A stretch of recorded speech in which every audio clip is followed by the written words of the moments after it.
Analysis: Donald Trump has biggest credibility gap of any president since Nixon. President Trump drew the biggest inaugural crowd in history, except he didn't. President Obama wiretapped Trump Tower during the campaign, except there's no evidence that he did. Trump fired FBI Director James Comey because the Deputy Attorney General concluded he had mishandled the Hillary Clinton email investigation, except now the president says it was his decision alone and cites the Russia investigation as the reason.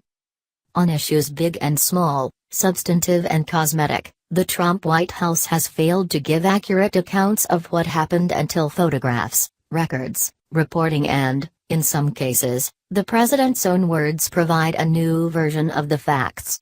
Even when confronted with evidence, the president and his spokespeople don't always acknowledge the need to correct a falsehood. This doesn't seem to bother Trump. "It is not possible for my surrogates to stand at podium with perfect accuracy," he tweeted Friday with apparent good cheer, then mused about canceling the daily press briefing.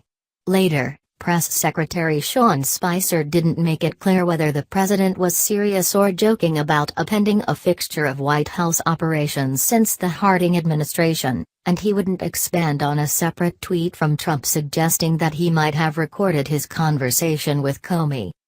Concerned or not, Trump now faces the biggest credibility gap of any president since at least Richard Nixon during Watergate, a scandal that forced his resignation, or Lyndon Johnson during the Vietnam War, a spiraling controversy that prompted him not to seek a second full term.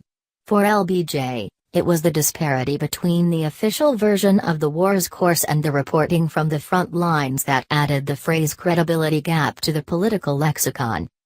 "I wrote a book about what goes into making great presidential leadership, and one of the elements I said was credibility, was trust," said presidential historian Robert Deleck, author of Hail to the Chief, The Making and Unmaking of American Presidents, as well as biographies of Franklin Roosevelt, John Kennedy, Nixon, and Johnson. "When presidents lose the trust of the public, I think it's very difficult if not impossible for them to govern this country." On Trump, Deleck warned, his credibility is very shaky.